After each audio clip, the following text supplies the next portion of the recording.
Good evening, Yorktown, and welcome to the Town Board Work Session meeting for July 26, 2022. If everyone could please rise and join us in the Pledge of Allegiance.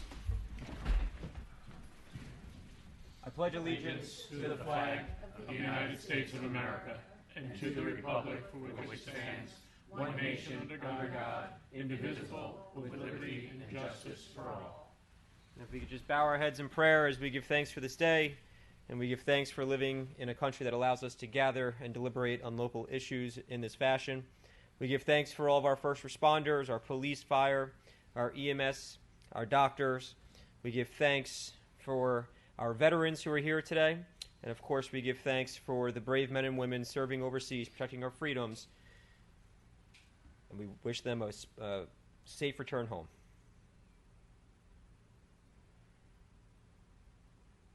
Thank you. Amen. New introductions, starting to my right. Good evening, Diana Quast, Town Clerk. Tom Diana, Councilman, Deputy Supervisor. Matt Slater, Town Supervisor. Ed Lachman, Councilman. Luciana Howitt, Councilwoman. Dave Paganelli, Superintendent of Highways.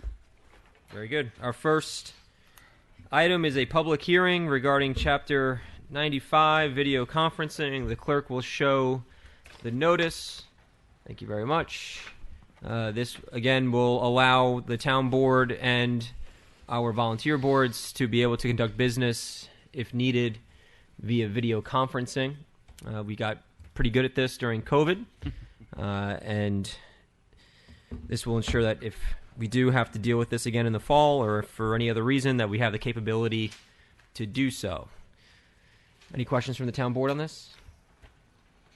So this is both a whole meeting and partial with people coming in, correct?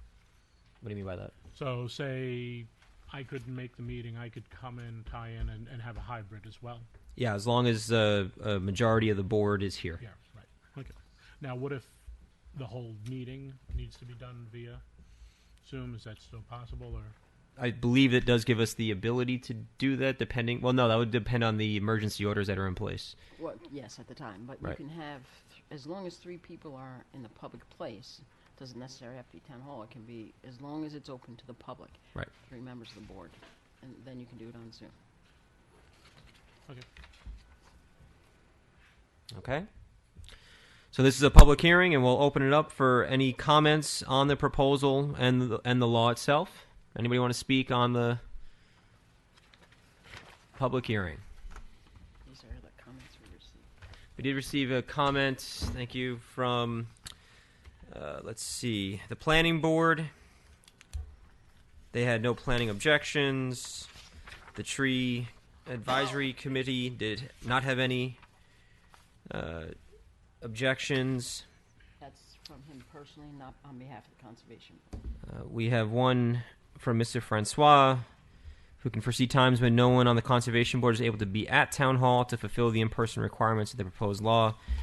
He realizes that the general public needs to be able to witness the meetings as they occur, but can an electric site be available? Further, a qualified town employee must be needed to operate the needed equipment. At present, Ms. Hughes does this from her home, while the rest of us, including at times applicants, can join from anywhere in the world. Recently, an applicant was in California, while most of us were here, and one was in yet another state. He speaks for himself only with this note. And we also, I thought we received, let's see. There was also one from the Open Space Committee, I believe, right? See that in my folder, what it could be. I think we just sent it to him, so if you got one back, we did not get it. I think Mr. Daniel sent one. He sent a request to review it, and we sent it to him. Let's see.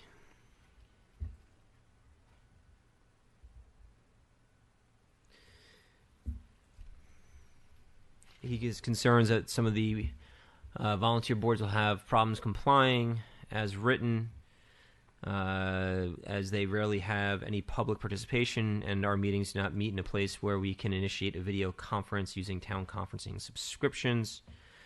If we go back into lockdown mode with no public meetings, the law is written, he does not believe would work for the Open Space Committee because of the requirement for local public bodies for members of such local public bodies to participate in meetings via video conferencing from locations not accessible to the public. And that's from Mr. Daniels, and I think I can forward this to you if you don't have that. That'd be great. Any other comments? Anyone who wants to speak on the proposed law? Anyone want to speak on the proposed law? Matt, what happens when the productivity slips? So let's say you get a board and you're they're not meeting or they're not doing it. Does it happen? Is there a thing in there or no? You lost the privilege of it or? No, it doesn't address the productivity of committees. So it's really just you have to have 3 bodies physical You at need- minimum. Every committee does. Because Right. I think some of our committees are only 5 people. Right. Right? Mhm. Okay. So it's not so much on the actions, it's who's actually fixed in the Yeah, public it's more arena. about the makeup to allow the video conferencing to occur. And having those three People in public individuals, settings. yes, will create the ability for it to be open to the general public, which will keep it in. Correct. Okay. All right, we have no one who wants to speak. Do we have a motion to close the public hearing? Motion. Second. Yeah. All in favor? Aye. Aye. Any thoughts on the legislation from the board? I think it sounds good. It's something that who knows when we may need it again, and it's something that we'll at least have in place. I think it shouldn't be an excuse for people not to show up, but I think it allows for flexibility. Yep. And it it acts as a way to take care of your homes and your personal needs as well. But I do like the idea that there has to still be 3 people to have that meeting, because then it does allow someone to address someone personally. It was really hard. I felt like behind Zoom, it's kind of like going behind social media, and Yeah. I didn't love that. The only thing I'd recommend, though, is before we vote on it, have a full board, since it's it'll be changing the way we do business as a board. So I think might be. Do we have anything from Councilman Esposito on this? Do we want to bring him in? I don't know if he's available. But No, I don't think he is available tonight. And right now, it's not legitimate anyway. Right. Good point. We still have it back. Yeah, even if he was available. Okay. So I mean, I guess we can hold off. We can get an approving resolution for next week and make sure that Councilman Esposito is on board with that. If that's what your suggestion? Yeah. Okay. You comfortable with that? Comfortable. Okay. Very good. All right. Then we will move right along to our highway superintendent. Can I stay here? Yes, you can. Absolutely. Highway plows and salters, mini bids. Yes. So this is Talk to us. this is the 3 trucks that we had going out to Chicago to get, and because we wouldn't get whatever we ordered till the end of 2024, so of course they weren't exactly what we needed. They're the right truck, body and cab, but we need to put plows on them and we need to put salters in them. So we want to go out and do a mini bid to be able to see. We're going to put 9-foot plows on them and 3-yard salters. yeah, Why? good Why? way And to hold it. can you explain to the public why you call them a mini bid? A mini bid goes out to a whole bunch of people, as opposed to sometimes things are available on contract or on, the Onondaga apparently seems to be very popular. That a couple of big trucks that we're looking to acquire happen to be on that contract. So oftentimes they're on a municipal contract or they're on a state contract. A municipal contract would have to have the verbiage in it that says it's piggybackable, which is a lot of people are doing now because nobody wants to go out and do a mini bid every time you need something. So a mini bid is just basically getting out to more people and hopefully getting the best price. Okay. I mean, does the board have any objection to that? No. I don't think so. Makes a lot of sense. And yeah, I know you're so jet lagged from your 24-hour trip to Chicago. I recovered. All right, very good. Good. Thank you. Excellent. We will cruise right along. 3232 Gomer Street. I don't know if Mr. Rena's here or any of his representatives because I know we're ahead of schedule. Yes, no, maybe, no. All right. Joe's right here. Perfect timing, Mr. Rena. As we say, Joe Rena, he arrives. There we go. Hello. Don't say Do you want us to skip a and come minute. back Let's to you to skip give you a him. minute? Yes. No problem. We're moving along. Homeland Towers, 109 Granite Springs Road. Let's see. Gentlemen, good evening. How are you? Very well, thank you, Mr. Wimmer, Supervisor. how are you? Members of the board, Klaus Wimmer, Homeland Towers, Robert Cordioso with Snyder and Snyder. How It's you good to see doing? you all again. So I'll keep it real brief because we don't have a lot to cover tonight, but actually both items are on the agenda tonight. Jefferson Valley, I know you had previously set the public hearing. Pleased to report we met with both the Conservation Board and the Planning Board. They both had no objections. I know the Planning Board submitted a memo today. I know the Conservation Board is working on it.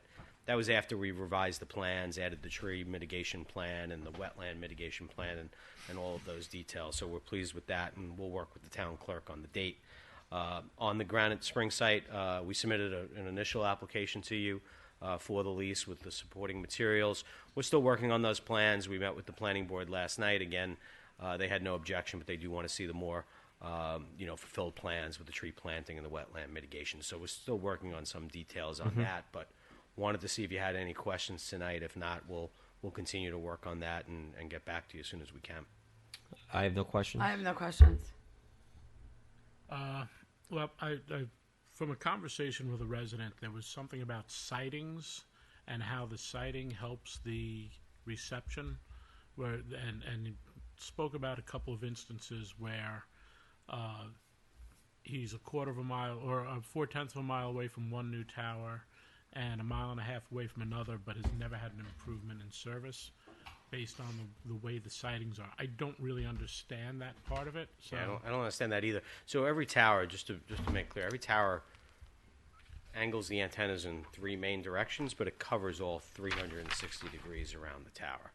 So if there's a new tower and you're within the range of the tower, as long as there's enough capacity, which I think your own consultant talked about a lot, the Cityscape report that Right. the county prepared, they talked a lot. Right. Particularly places like Jefferson Valley, there's a lot of capacity. Yeah. There's Route 6, there's the mall, there's Club Fit. So sometimes that impacts the service, but it's not where you are in relation to the tower, it's the amount of service that's coming from the tower and the number of users in the area. So Which I think we saw even during COVID, the amount of users. Oh, my gosh. absolutely, it exploded. So another example in that conversation is based on heading out on 35 to 100 through from town. There's a point just past the dam where everything drops. Actually, it's right now. It's just past the park.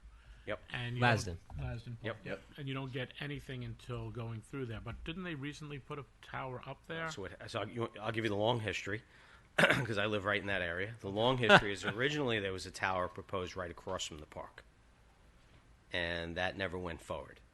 Then there was a tower proposed at the fire property in Amwalk, right on the corner there, Right. on the corner of Mayapack Avenue. That was never built. Ultimately, Yorktown actually built the tower at the Highway Garage on Greenwood Street. Ultimately, then there was a tower built at the opposite end of 35 and 100 at the Amato Farm property, and then in the middle there was a tower built at what I would call the Santaroni property, if you knew Umberto on his property in that location. But when you go down 35, two main things with 35, and you see this in a spot on Route 6 that I could talk about. On 35, it dips and turns, and it's heavily wooded. So there are definitely spots along 35 because of the way those towers are spaced out where you still drop a call on 35. There's Yes. a need for more infrastructure. Yes, I mean, we all know that, right?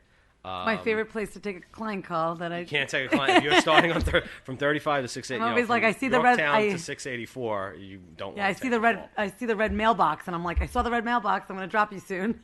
And I was taking my son to the hospital. It was nothing serious one time, and I left Amwalk, and I was going down to Mount Kisco and That's it. dropped the Is call is right that there. true? Yeah, so My favorite expression is we can send a man to the moon, we just can't talk on a cell phone. not in every spot. I think the comment last time was on exit 19 on the Taconic, and now since yeah. you've said that, I've literally noticed that my call drops every time on that spot, and that's another spot that's a problem, and that's a problem because people are talking through that spot like that's an important spot. So we're working on it, but 35 the towers are spaced out a bit. So that's so even though the towers were put up, the infrastructure was not proper because some of the approved thing or some of the it's capacity. some of the proposals though, it's didn't go capacity. through. It's But we, also lack of proposal. capacity. That's we what don't the live on a city stays- flat geography here in northern Westchester, and we have trees, which deteriorates the signal. So we're always trying to fill in spots, but some are bigger than others. The one on 35 is a small one. I don't think it necessarily justifies a large tower. It might need something in the future of smaller size. Right. But areas like Jefferson Valley and Granite Springs, we know that that's a big gap. Those are big gaps. Those are big areas. They need infrastructure. We need infrastructure. Your emergency services needs the infrastructure. You're recommending we cut down all the trees, right? No, absolutely not. That was a joke out there. I agree with that. Hey, Ed, just more fall and winter. And we're good. Well, that's Leaves true are off too. the trees. That's true too.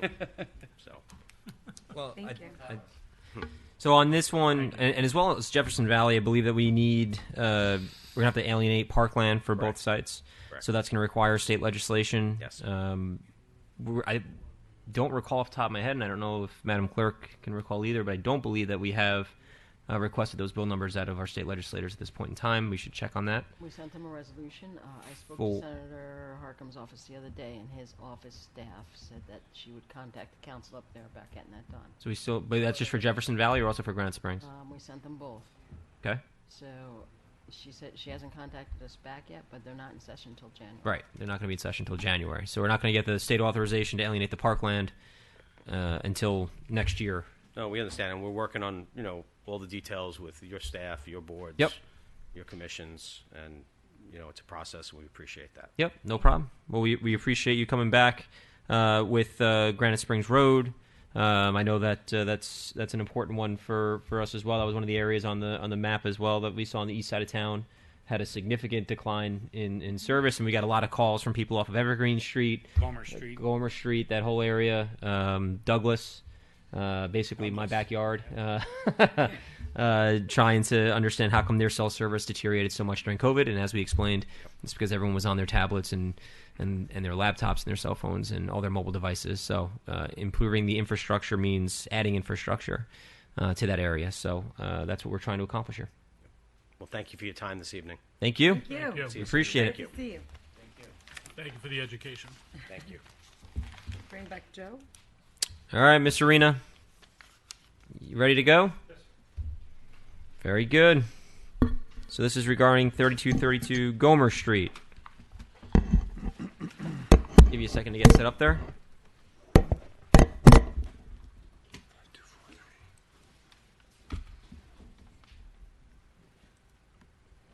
It's the Joe Rena podium. Yeah, we need it. I saw your podium that we picked up the other day. Actually, it's being finished. Okay. It's got the little Nice. ledge underneath there for you. He's gonna love it. Very nice. Looking Bless you. forward to it. God bless. Salud. Thank you. Thank you. Okay. So the last time we were before you, we had presented this concept to do a rezoning for this property. And the proposal was to do an RSP2 zone. After discussion at that point, so we had 9 single-family units, as you could see, requiring lots that were about 15,000 square feet, which is below the zoning, which is 20, which would we'd have to figure out how we would do that, probably flexibility standards. And then on the east side of the property, we had 44 units that were going to be attached units in a cluster, similar to Ponderosa, similar concept to the Ponderosa, even though that was done under a whole different zone that was done under cluster zoning versus a full zone change. So after we had that discussion, we went back and we talked about going the R3 route, which is what I'm presenting to you now, and we've made some modifications to that. So, based on our discussion, we eliminated any connection to Gomer Street. So now our residential units, we've lost 1 unit there, so we have 9 units now on that side where we had not. We have 8 units on that side where we had 9 previously. Again, we kept the minimum lot size to 15,000 square feet. So we're coming off of London, where there's an existing right-of-way that was extended to the property for the purpose of connection. Once you get into the property there, to head east, we're going to have to cross over the start of that wetland area there, which of course we will present a mitigation for that when the time comes when we're doing a site plan review. And then under the R3 concept, we've done less dense plan, less impactful plan with 34 units. So we've dropped 10 units there and 1 unit on the other side. We're keeping all the buildings out of the buffer, so you can see these green shaded areas. Those are the wetland buffer. So we're keeping all the units out of there. We will need to encroach a little bit on the buffer if we keep this plan for yard space behind these units, but we can control that, the extent of that. And again, this is much less dense than the previous proposal shown, which was this one here. Yeah. The applicant still plans to construct units that would be favorable to seniors by having first floor. Some of the units will have first floor master suites. Again, we'll get to that, the details of that when we get into the actual site plan and start to prepare plans of the buildings. But so we hope that helps with the project being more popular in the sense that seniors will be able to find residence here. But it's not an RSP. It's an It's R3. not an RSP. Just to make it So a it's little not more a 55 plus. That's right. Just to make it a little more senior friendly in the design Yep, application understood. itself. Yeah. And so just one more time though on the access side, so there's no access coming out through Cordial because that was something that I think we No, we could put in an emergency access if it's so deemed necessary by you or the planning board or the fire department, whatever it may be. But yes, we could put an access there. and your previous one had access onto Cordial, correct? Yeah, again, and that was emergency access also, so I could show you what we had. Yeah, That was that only back going to be road there. emergency Okay. access. So we can add that if it's desirable. So the applicant is asking the town board if they would like to consider this application. If this is a favorable plan, we'll put in a formal application for it and start the process. Would you be? I'm sorry, yeah, Dave. Go ahead. I'll wait. No, it's okay. So a concern of mine is the access or egress from Cordial, because Cordial is the wetlands, and John Tegeter and I have spoken about it. There's a pipe that catches a lot of the drainage off of Gomer and all the way down Cordial and outlets into that property. We're replacing 700 feet of that pipe next week. Say that again? Where is it? As we're planning to come in off of Cordial, there's a huge, not huge, but there is a wetlands area there. Right Correct? here. So This we area. have pipe that's been going in there long before any of this came to pass. So we are replacing that pipe because houses are flooding. And, we just want to make sure there's not a problem later on because we're replacing pre-existing pipe. Okay. So we just want to, just put that up on your radar, please. Okay. Absolutely. Okay, thank you. And then on the property itself, remind me, are you going to be subdividing that back piece for a separate zone? Because it's two different zones, correct? I think I'm going to have to talk to John about. I think John had some ideas on how we could do this, and I think it would be an application of a zone change and the flexibility standards. Mm-hmm. But John may want to weigh in on that idea. John? I'm not sure how we do it. What the best way to do it is.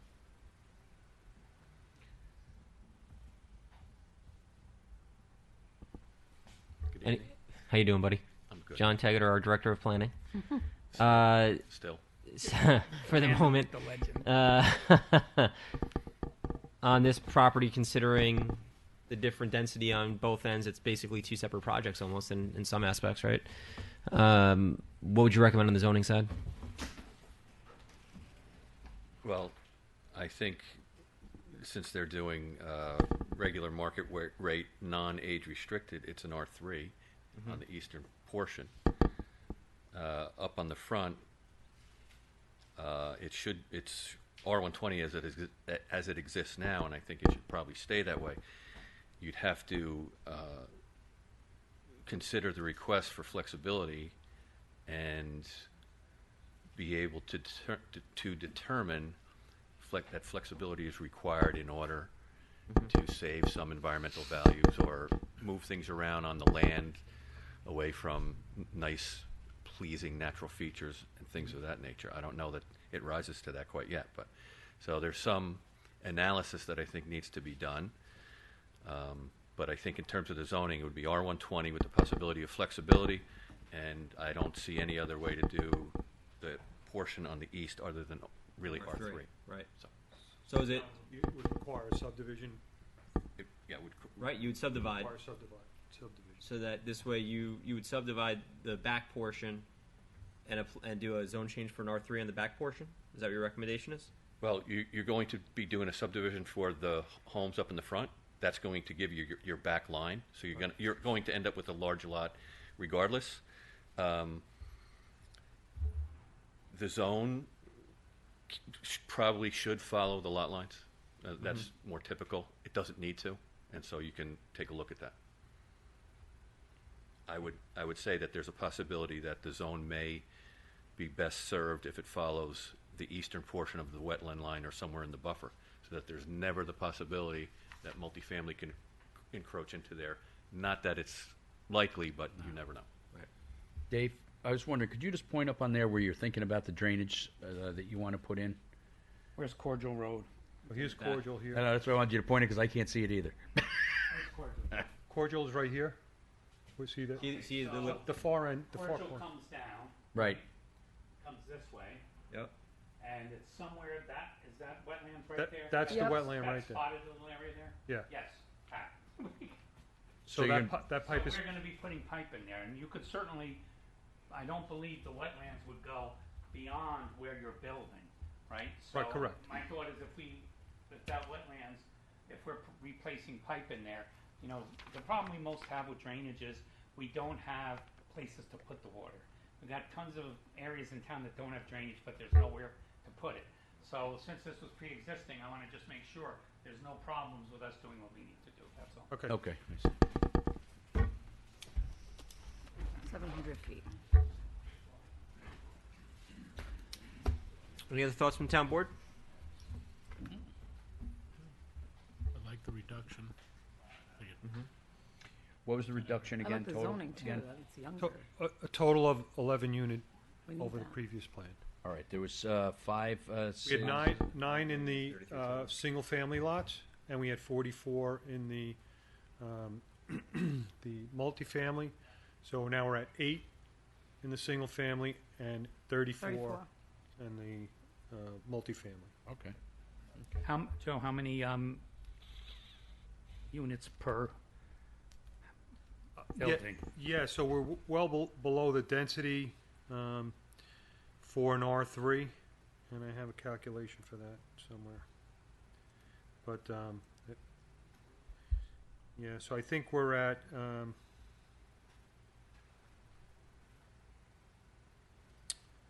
I thought I had that calculation, but That's I do okay. not have that calculation. So the point of egress for both of these after they're subdivided gonna be London. would be on Gomer. Well, London to Gomer. Yes, right. Okay.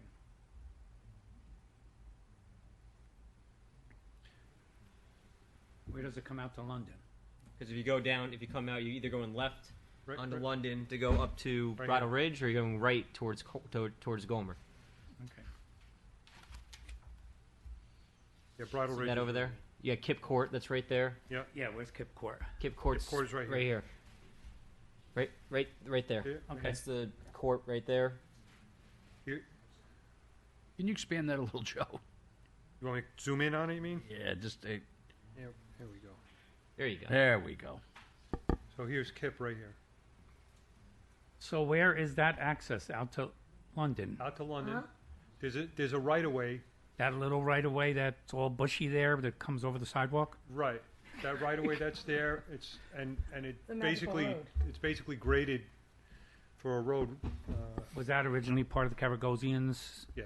Layout? No, it wasn't part of that. I think it was part of when Ponderosa was created. Oh. Good, then we won't have to cut that back. Excellent. There you go. All right. Okay. Any other questions from the board? Any No, I'm good. concerns? I know that I see we have a lot of families and residents from the area in the audience, so they're going to have due time to be able to provide any input, questions that you may ask. This is not no one's approving anything by any stretch of the imagination. This is still an exploratory, I think, phase until we get into public hearings. And there's going to be public hearings for any type of zone change. There's going to be public hearings for any type of Site plan. site plan improvements that'll be made. So you're going to have ample opportunities to raise your concerns, ask your questions, and we encourage you to be involved in the process. Okay, Okay? very good. Thanks, Thank Joe. you. All right. Thank you, Joe. Thank you. Hey, Joe, were you able to, I never saw a response, were you able to help that resident I sent you the information about? I will. I was a little tied up the last couple of days, but I'll take care of it. Okay, thanks. Thanks. Yep. All right. I got it though. I did see it. Thank you. No problem. Thanks, Joe. Okay, I gotta get out of this. No, take your time. We're ahead of schedule still, I think. Significantly. Gentlemen, I'm going to excuse myself. Good What night. about Tommy? You're not Bye. gonna tell, Bye, Joe. gonna tell Tommy? Tommy, just excuse myself. So both of them know what I'm thinking. Thank you, guys. Appreciate it. Thank you, Dave. See you, Dave. See you Bye, later. Dave. All right, Mr. Rundle. Where you going, Dave? You got your team? Water, water everywhere. And not a drop. No, there's not water everywhere. Our water department's too good. Good evening, everybody. Thank you for letting me join you. As you know, we're trying to complete the water project that's been going on for quite a few years now. What's quite so- a few? Just quite a few. What's quite a few? From 2011. Ah, okay. close. 11 years. So up for the board's consideration tonight is to allow me to move forward, completing this meter project, roughly 4,500 meters or so. I have brought my team with me for an introduction to the board and any questions that you may have.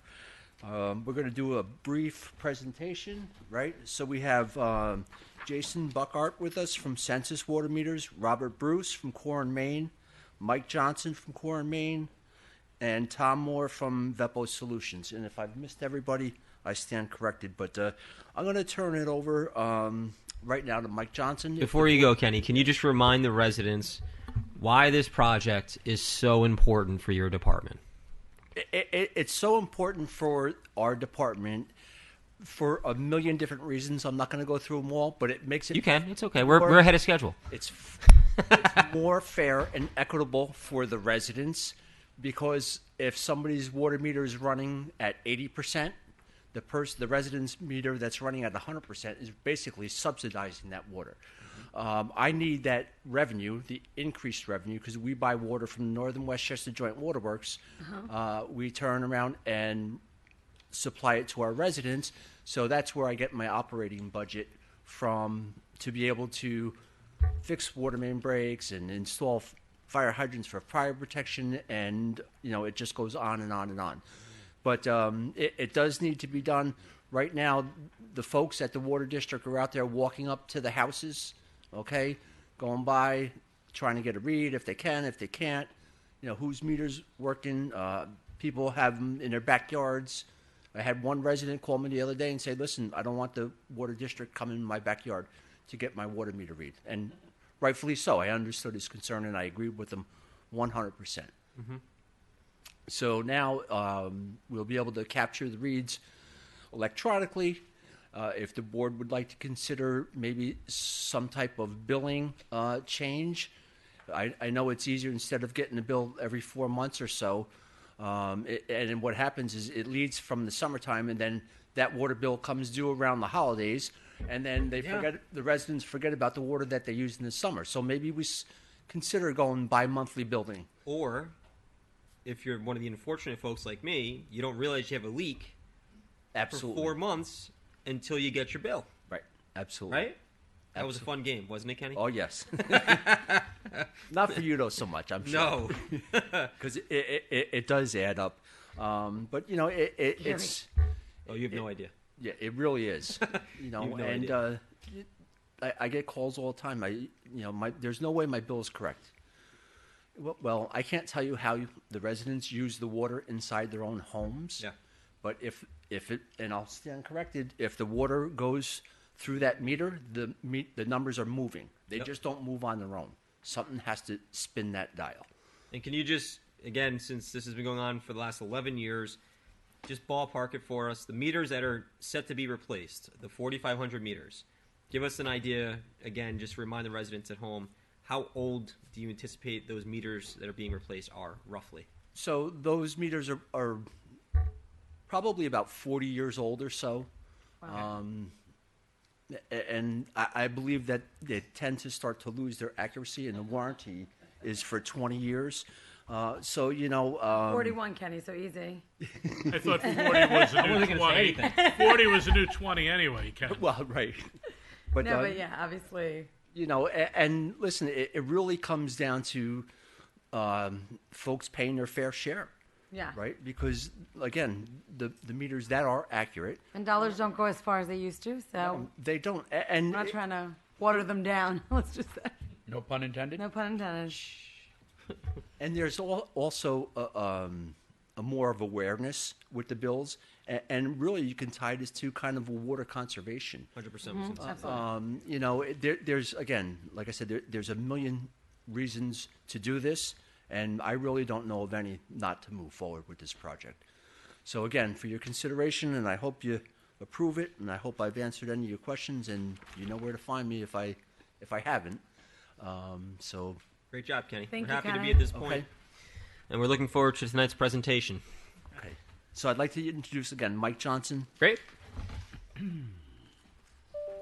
Hey, Mike. Good evening. How are you? Good. I appreciate you guys having us here tonight. We've been here probably 6 times now, talking to you about this process and moving this forward. I think this is extremely beneficial for you. You guys mentioned some of the old meters that you have in place. You know, standard is for a mechanical meter, after 5 years, it's acceptable for it to lose almost 10% of its accuracy. All right, and the AWWA says that that's okay. So I think it's very likely that you have meters out there that are less than 90% accurate. So I think this is going to be a game changer for you. We're going to replace these with top-of-the-line meters that are no moving parts, that are guaranteed for 20 years on their accuracy. And I think you'll see a huge benefit of this, right? And like Kenny said, by getting the entire system up on this, operating on this network that you have in place, you can have more flexibility with your billing and catch those leaks too. Yeah. Jeez. So I'm a representative from Core and Maine. We're the supplier for the census meters and the AMI system that you currently have in place. I am support for Kenny and his team, and we're going to be using Vepo Solutions for the deployment process. So Tom Moore from Vepo is going to talk to you about their process and how they go about scheduling these appointments, and who Vepo is and what other, services they provide, right? So I'll go ahead and turn Great. it over to Tom. Thank you. Appreciate everybody's time. Sorry. Bless you in the back. So Vepo Solutions, we're responsible for replacing the water meters. Vepo Solutions is a software and services company that changes water meters. That's one line of business. Another line of business is we provide backflow program management, and another line of business is we also do field service and work order management for water utilities. So When you say backflow program management. So, like, do you actually pull the permit, file it, and all that in different? Because I know that different towns in Westchester you have to. We do backflow program management like for utilities. So like we don't do the permit stuff. We host the software that allows you to manage it. So a lot of water utilities are accepting paper and emails and stuff like that. We kind of put it in an app and handle it like that. Okay. So and that's just another line of business, just Just that you covering have what them. we do. Yeah. We replace water meters across the country for Core and Main and for Census, just so you guys know what we do. We replace water meters anywhere projects from 500 pieces to 100,000 pieces. Just an Great. understanding of what we do, okay? We're based out of New York, okay? I came 45 minutes drive to get here, so, you're not looking at a company that is in Where are you Albuquerque. guys based out of? So we were based in Elmsford. During COVID, we closed that office, so now we have an office in Queens. A lot of hybrid going on, as you guys mentioned earlier. So right now, our office is in Queens.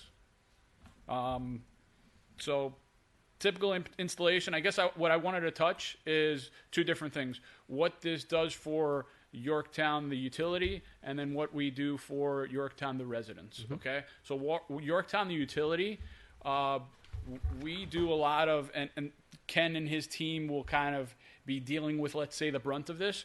We do a lot of transparency. We want you to know exactly where we are, exactly what we're doing, exactly when we're doing it. So if a resident calls Ken's team and says, I've got somebody in my front yard, what is he doing here?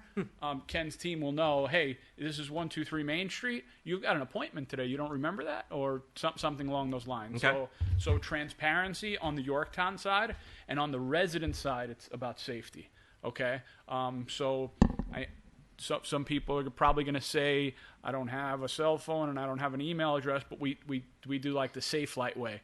We book appointments. We send a picture of the technician to the resident when we're on the way, so that this way they know exactly who to expect. Great. So that's Are they in I'm sorry. Did you say this? Uniformed? uniform A to Z, and so. Can you describe the uniform just so people get an idea? Gray button-down shirt, Okay. gray T-shirt, gray pants. Okay. Some guys wear a safety vest just to kind of stick out, depending on if we're working outside or not.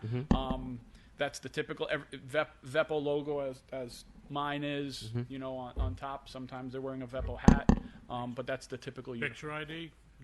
Picture ID, yes. I'm going to suggest, and again, this will be something we could discuss in Okay. pre-construction, but like a Yorktown ID might weigh a little more than a Vepo ID, okay. right? So that could be something we can discuss with Ken and his team.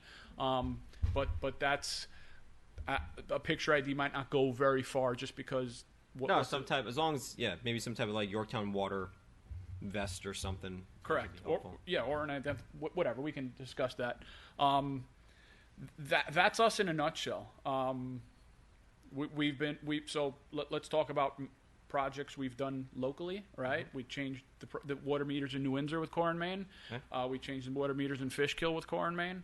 That's the closest, let's call it, we've done. We've done a ton of projects in Jersey.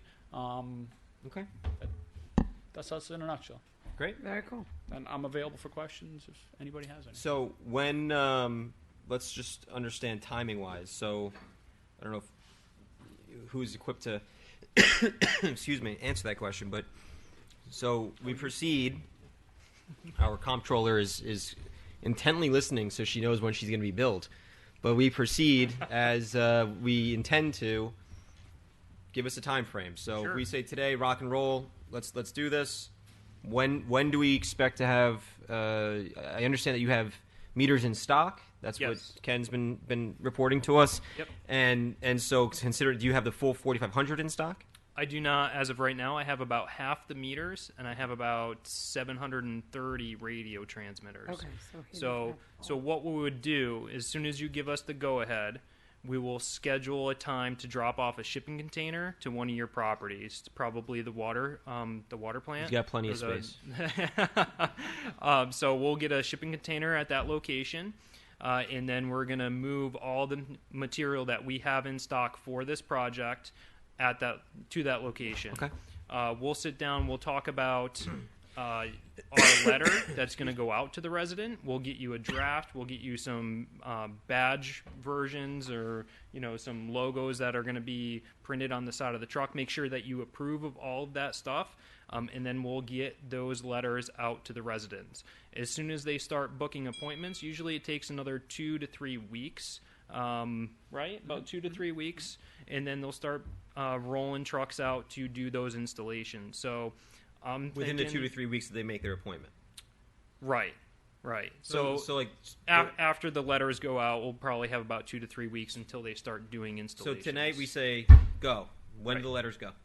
As soon as you guys approve the letters, so we could have those out probably End of early August? early August. I'm hoping. Okay. So then you're going to be in the. You're telling me that there's a high likelihood that you're going to be in the field replacing meters by end of August, early September. That's the goal. Yes. Great. And then, what's the plan? Since you said you only have half the meters and 700 and Yeah, change, right? So what's the supply chain issues looking like, and when can we expect the remaining radios and the remaining meters to be brought to town? Sure. So we have a good amount of radios and meters that are supposed to be shipping out soon to us. I'll have to get those details from Census. But typically what we'll do is we're only going to send letters to basically certain districts, right? So if we have a district that has 1,000 services, we're going to send 1,000 letters to only that district and start there. Mm-hmm. We're not going to book appointments out for meters that we don't have. So it could, in going into winter, I think we're going to be pretty safe too, because once fall rolls around, once winter hits, things start to slow down with appointments. So I think we're going to be pretty safe to keep things kind of moving along. So in your best estimate, start to finish, you're thinking what? When would you think you cross the finish line with all 4,500 meters fully installed? I would like to see 18 to 24 months. Usually it's a bit faster than that, but due to pandemic and supply chain issues, things like that, it might drag out a little bit longer. Okay. Right? Okay. And what happens if, Kenny and I already encountered this. We have a resident that you told me about, who has health concerns about having a new meter installed. Sure. How do we address those issues? Who are they talking to us? Are they talking to you? Who can we connect them to make sure that the residents and the consumers get every question answered? So Census does have a website set up. I think it's just census.com/RF, and there are numerous links on there. We do have presentations that are available that discuss the effects of RF and the exposure or lack of exposure that you're at risk of. What is RF? Radio frequency. I just wanted to get it Sure. out there. Yeah. and so, can you give us any just high points on the radio frequency? What type of health issues, if any, are associated? I can default to Jason Burkhardt to discuss that. Okay. But basically, the radio transmitter is only going to be sending a signal every 4 hours, right? And it only transmits for a fraction of a second or so. And to have any kind of exposure to that RF, you'd have to be within about a foot at the exact time that transmits. But other than that, I'll hand that over to... I think Mike just did a really good job of talking about the exposure. So to have harmful effects from this RF, it has to be consistent exposure over a long period of time. And with the Census radios, Mike said, they transmit 6 times a day their data packet. It's less than a second. That's not nearly long enough or consistent enough to cause any issues. Okay. Just to kind of put it in perspective, if you're carrying a cell phone or using a microwave, you're about, on a weekly basis, you have the chance to be exposed to about 650 times more RF with those devices than you would a Census Census radio. So That makes sense. Yep. and if you're like me, that's probably triple that number since it's always glued to my hand. That's Right? a very conservative. So I won't have to wear my spend foil 6 hat hours a at day home. on the phone. So We You wish just you have to would, call Ed. me. We wish you would. Sure. it's also important to note that these radios, the goal is to have them on the outside of the structure as well. So on the outside of your home, on the outside of businesses. So it's very unlikely that you're going to come in contact with any of that exposure. Okay. Okay. Great. Other questions from the town board on the project or the product? The just for the people out there in TV land, how long will it take the general installer to install a new meter? So the water's typically off for about 10 minutes inside the house, and they're there no longer than 30 minutes, and I'd probably say that conservatively. Okay. and they bill us for an hour. The reason I'm asking is that, okay, these some of these houses you can't shut off. Correct. So with that of course will encompass more time because you'd have to have the water department shut down at the curb stop. Yeah, so before- we'd get to those particulars with Ken and his team, but like, so our staff is suited to do that. Yorktown might have requirements that say Yorktown staff, Yorktown personnel has to do that. Some utilities say, put a list together, let me know, and I can knock out 10 of them, and then we'll do it like that. So there's different ways of skinning the cat there. Usually, we're calling the utility if we're in a jam, right? So like if we broke something, that's when we're looking to call. So and we don't ever break anything, so don't worry. You have the option to freeze though if needed. Yeah, so we're looking to freeze the pipe. We're looking to keep, like, we want to be an arm of Yorktown here. We don't want to be a nuisance to Yorktown here. So, Ken, are you going to mark the curb boxes for these guys before they go out or anything like that? Because oftentimes, as we know, Yes. they're not where they say they're going to be, or they're hidden or buried or whatever. So we will certainly try to keep up. I'm hoping that we can keep up with pace with Vepo Solutions. One thing I do want to add on what Tom had touched on about the IDs and everything like that. You know, when I first brought this idea to the board to finish this, if you remember, I said, you know, I've kind of learned from mistakes that were made. So one thing I think was very positive was that we had pictures of the installers. We had pictures of their vehicles. We sent them to the police department. So it was kind of a community type thing. Yep. And I really want to get the message out to the residents that, you know, this is a good thing. But, yeah, so I hopefully that we can't keep up with their pace, Councilman. Tom, how many installers are you going to have out at a time, do you figure? I'm going to say that's going to depend on on resident scheduling appointments. If we have a great turnout, we're going to want 5 and 6 technicians. But we've had other projects where, and again, this might have been because of COVID too. We've had other projects where we've only had 1 or 2 technicians. Typically, a technician we're going to schedule between 10 and 13 appointments a day. To complete. So if we have a schedule for double that, we're going to have 2 times and 3 times, etc. So it's all about matter of the need. Understand. Right? Okay.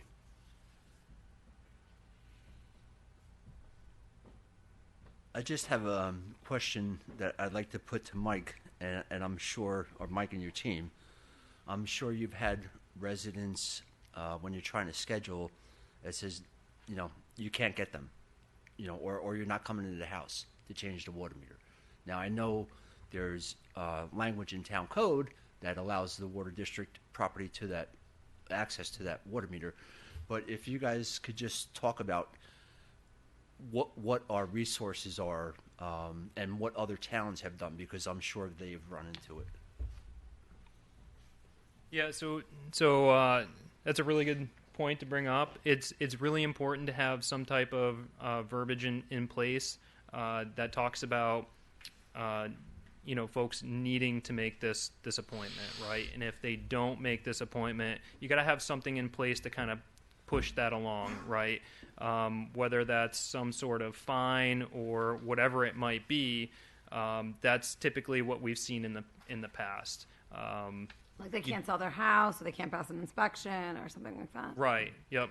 But do you give them like multiple shots? Like do you even right? Yep. We do three attempts. Yeah. So what I'd probably suggest is citing the ordinance. Just so the first notice is a nice notice that goes to everybody, where you cite the ordinance and say, this is a mandatory program. This is, whether it's mandatory or not, it's for you to dictate. But this is a mandatory program, right? And then you'll get 25% to do it right away, no questions asked. After that, you're going to kind of continue to want to be a little more aggressive. Okay. Yeah. All right. We'll cross that bridge when you get there. And just one more thing. I'm sorry to interrupt, but That would never happen in Yorktown. We have the best residents ever.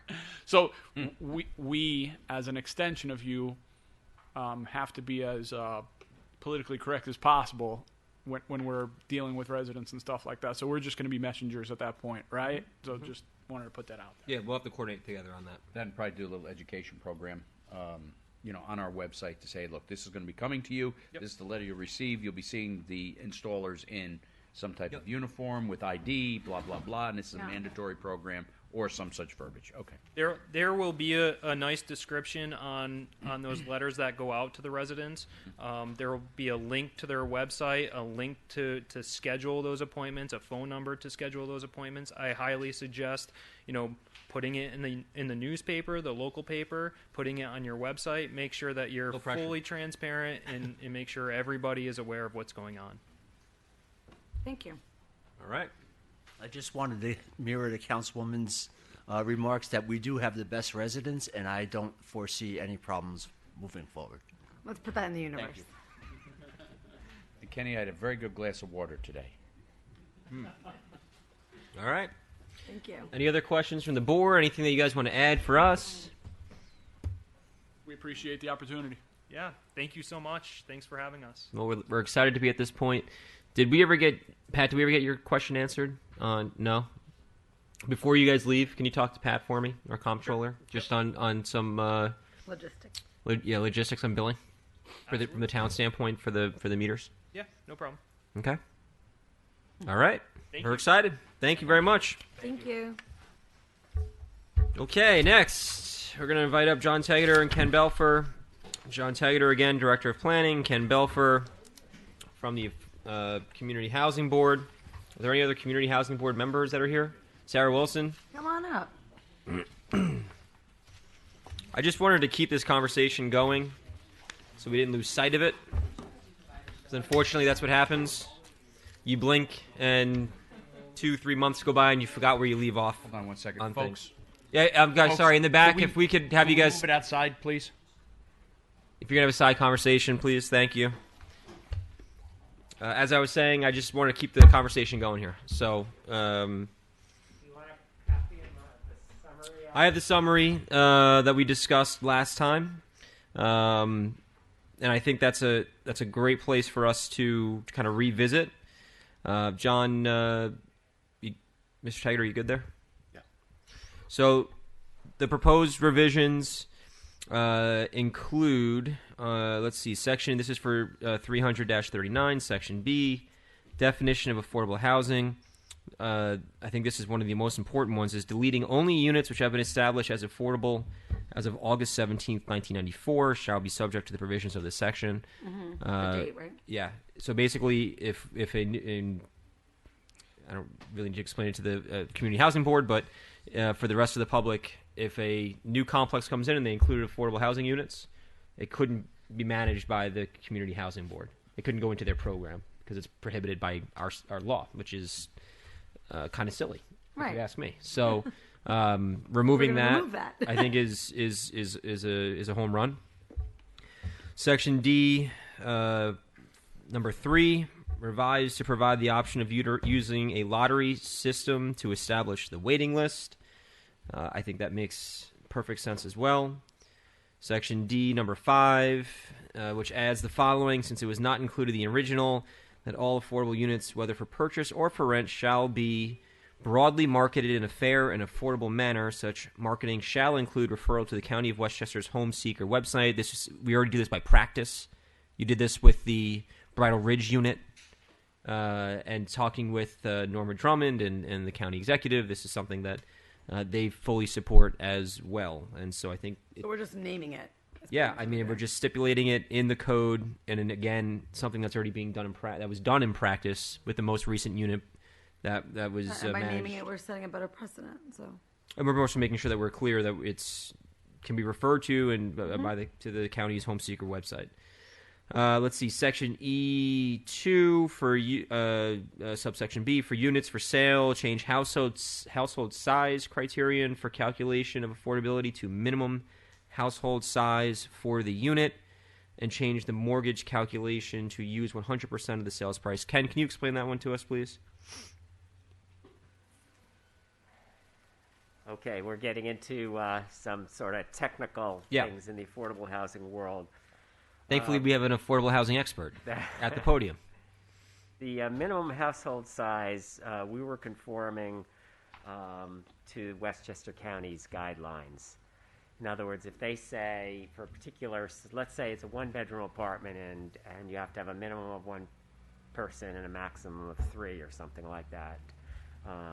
This is using that minimum. A one-bedroom apartment's not a good example. Let's say a two-bedroom apartment. If it was a minimum size of 2 persons, you'd use 2 persons to calculate and the median income of a 2-person household to calculate what's affordable to that household size, so that the minimum size that would qualify would be the minimum size that it would be affordable to also.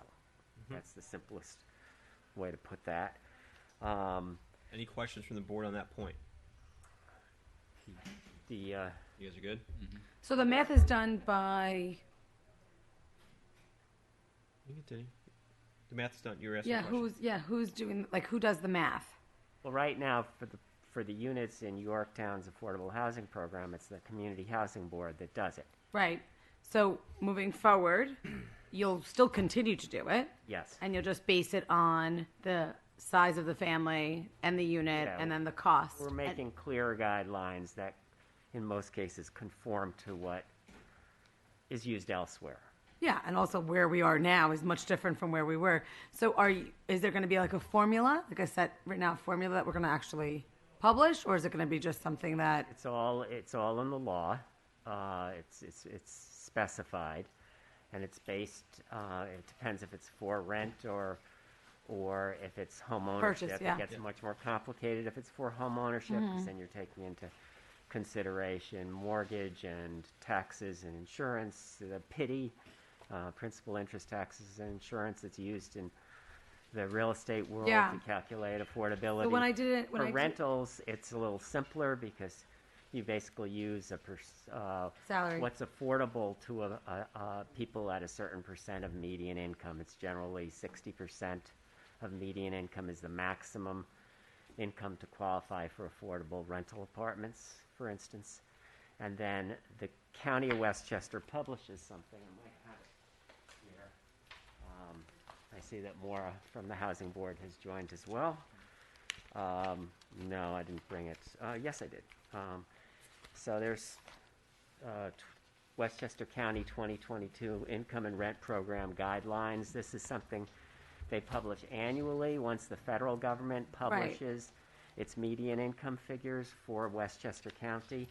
And then they break down what's affordable in here based on paying no more than 30% of income based on the different household sizes at various median incomes. So it's all laid out in here, and that's what's used as the basis for a lot of the calculations. Okay, I was just curious because when I worked in the city, we had we would have to do an offering plan based on the calculations that were given to us by New York City, and then we would have amendments as the years would develop because things would change, ratios would change.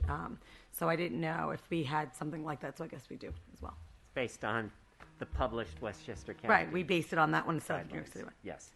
And using 100% of the sales price is something, I believe that goes back to discussions with the Housing Action Council, who was setting the sales prices of all the home ownership units for the County of Westchester during the settlement agreement, and still is doing consulting with the County of Westchester on this. And that was their recommendation. And what that does is that it makes the unit affordable to more people, to a wider range of people. It's also narrow. If the narrower the range, the harder it is to the get fewer placed. people qualify, and the harder it is to sell a home ownership unit. Whereas if you can make the range as wide as possible, then it's easier to market, and a broader section of the population can qualify as long as they're within the income limits. Ken, just a quick question. Is there a town resident preference list that goes by, or is it completely lottery from anywhere in Westchester County?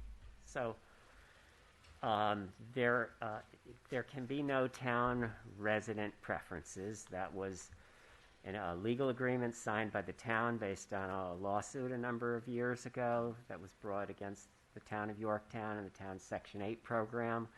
And one of the requirements of the settlement was to eliminate residency preferences.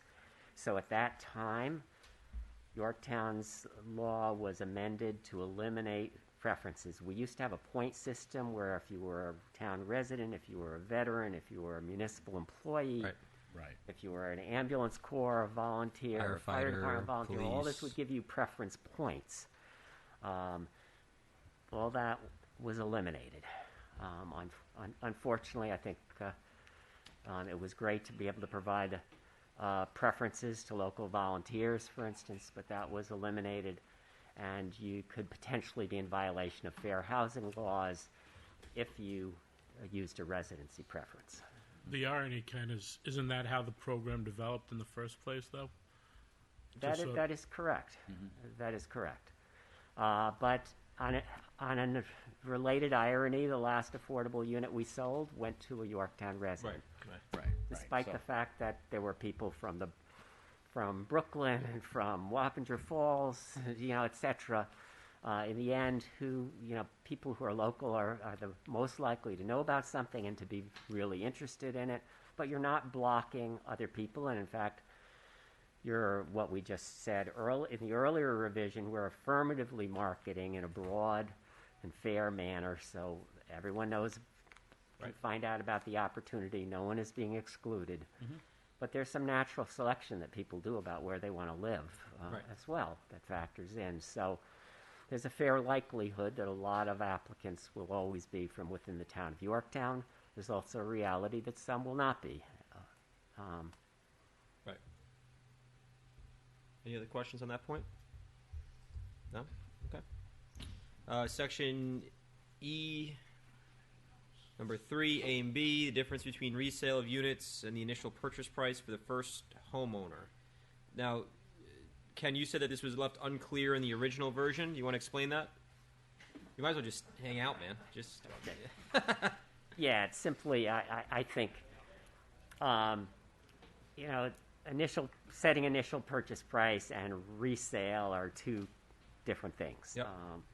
And there was just no mention of the distinction. Yep.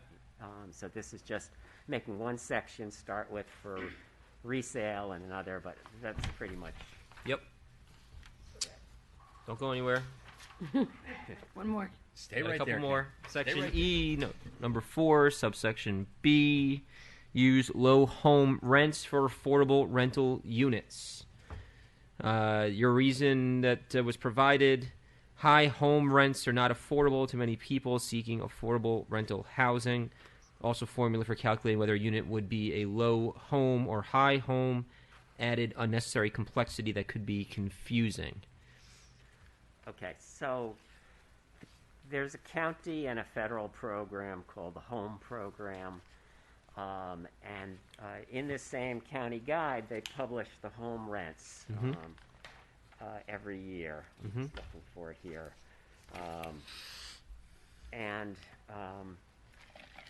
By unit size.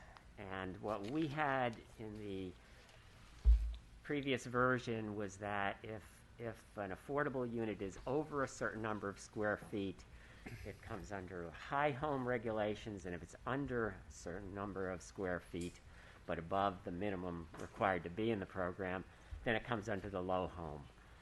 And we just felt that added unnecessary complexity. Yeah. And Because it's a obviously low home is more affordable than high home, so there's an impact both on the renters and an impact on the landlords in the program. If you want, I could tell you what some of the current low home and high home rents are by unit size. Yeah, why don't you share that with us? Yeah. Get a sense of it. Okay, so this is still from the 2021 program, because at the time that I printed this out, they didn't have the 2022 home limits set. I assume they're out now. So 2021, a one-bedroom high home was $1,479 a month. A one-bedroom low home was $1,190. Can you say that again? 1,400. 79. And the low home? High home. Yep. And 1,195 for low home. Those are the rents for monthly rent for either one, right? For a one-bedroom Yep. unit. So we decided to simplify, go with the more affordable option. Yep. That's Makes sense. the reason behind it. Section E4, subsection C, change the minimum floor size of a two-bedroom unit from 800 feet to 750 square feet, and add size for a four-bedroom unit. This is to conform with the county model ordinance. I don't think there's any issues with that. Nope. Anyone from the board? Eliminate reference to the high home rent. We just went through this since we're going to be going to the low home rent. That's section E4, subsection E. Section E, number 7, add clarification that in the case of publicly funded affordable housing that comes with guidelines from Westchester County, New York State, or the federal government, that those guidelines shall supersede this section 300-39. So I just want to make sure we're clear on this. So we're talking about so if any affordable housing units come to the town of Yorktown with Westchester IDA dollars, right? The Westchester affordable housing would apply to those units. Since it's publicly funded, that's exactly what it says. I just want to make sure we're clear on this. Okay, so if it's publicly funded, what's being said here is that when the government dollars fund the construction of affordable housing, they come with strings attached that determine who that housing can go to and how that housing is priced. Yep. Those guidelines may be completely different from this. They're based on the funding programs. There's various funding programs. Home is one of them. Low-income housing tax credits is a federal program, but that comes through the state.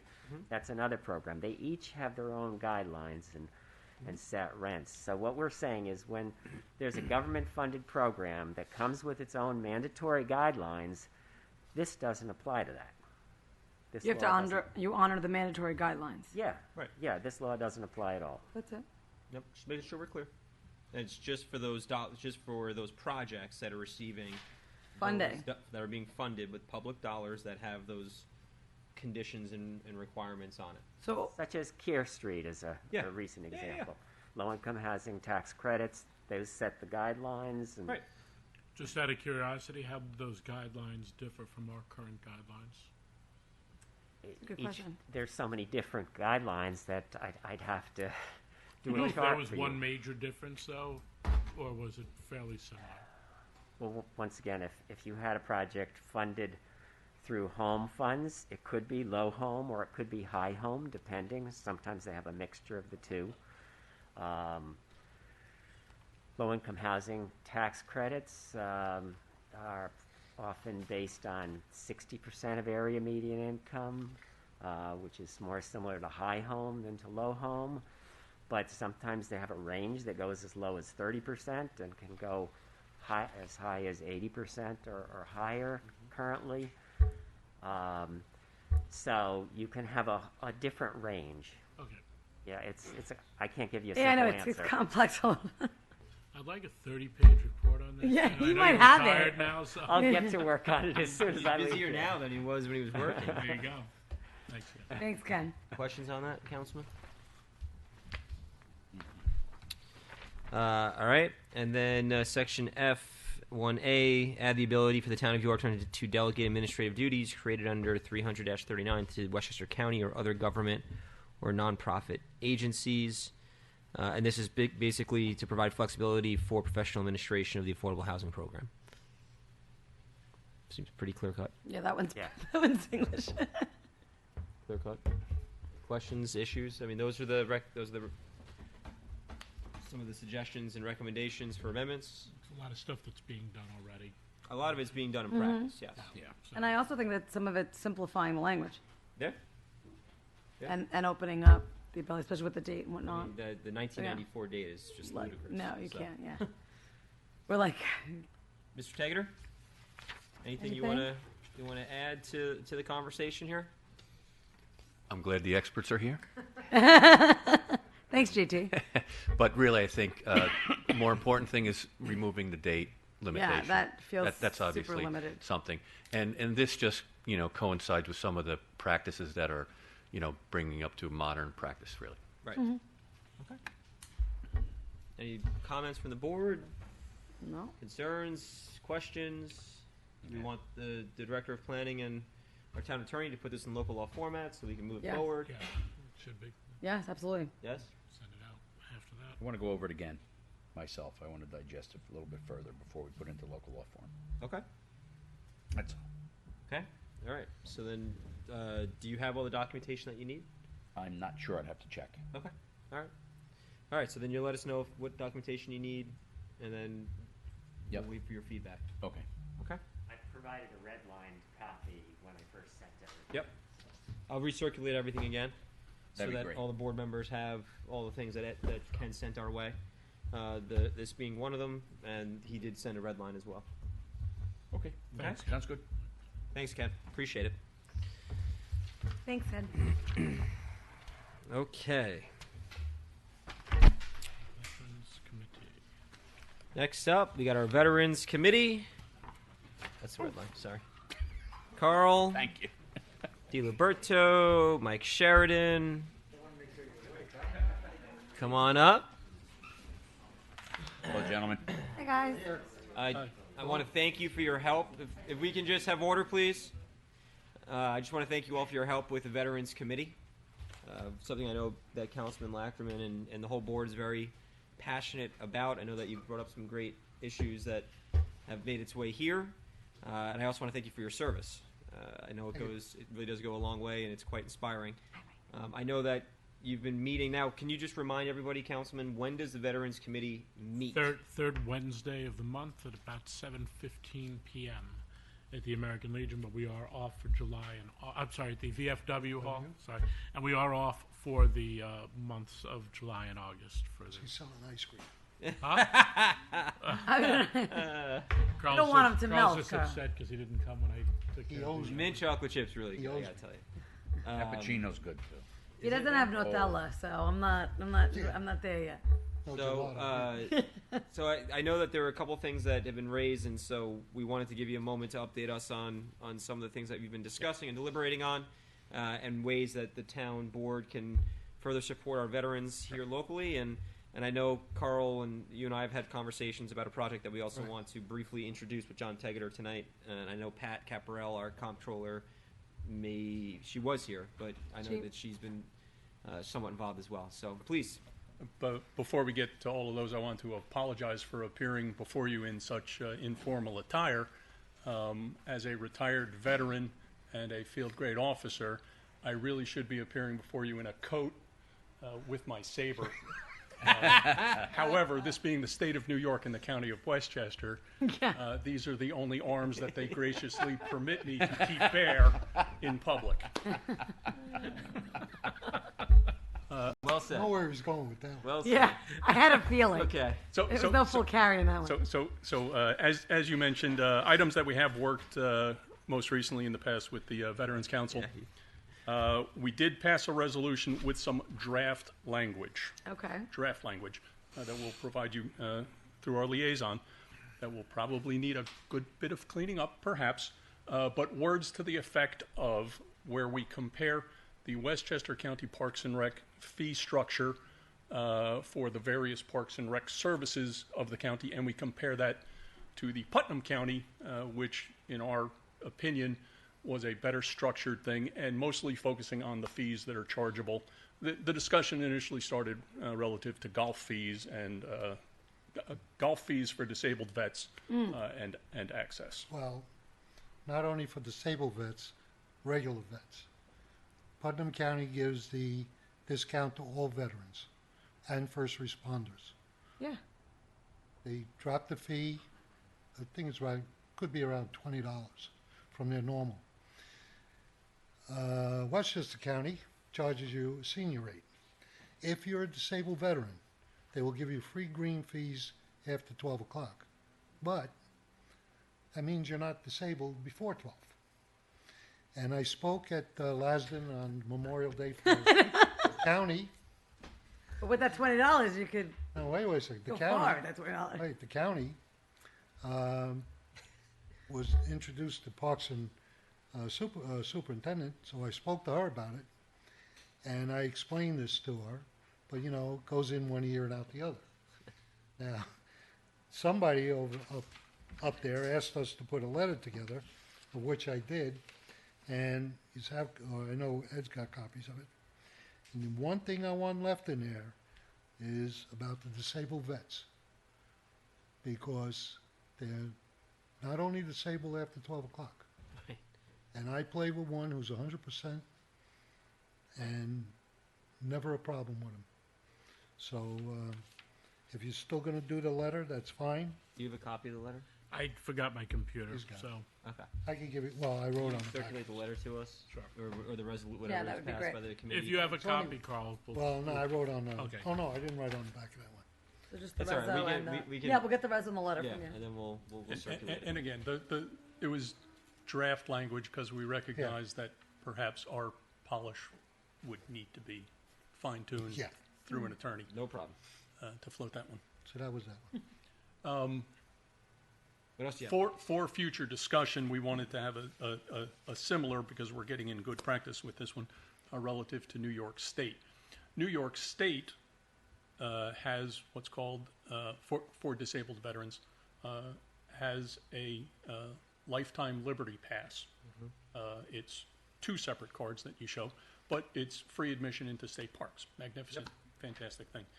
They have a little bit of a disconnect in Albany within Parks and Rec. A little bit. Relative to, they give you access to the parks, but also Parks and Recs charges you fees for your fishing licenses and things like that. Demanding essentially the same exact information that you've already supplied and, get free into the park. and Albany already has. So we'll be working up something similar, following on to, depending on how far we can get with the county thing. That was the first thing we wanted to tackle, and then we'll go for the state piece. Yeah, and on the state also, I mentioned to Harkman about the same thing with giving at state parks golf discounts Yeah. to veterans, first responders. Yeah. I throw first responders in there because Putnam does it, and this It's a county. great, it's a great model if they have them. Yeah. The right thing to It do. is. Yeah, But even if we can't get them, we still want the disabled veterans piece Yeah. definitely. Okay. fixed. So The other topic? Well, one other one, Yep. before I forget to mention it again, is the 6th flagpole in Patriots Park. Space Command. Force. Space Force. Space Force. And that's another command. Yep. With Patriots Park too, since we're there, the ramp. Yeah. Began, yes.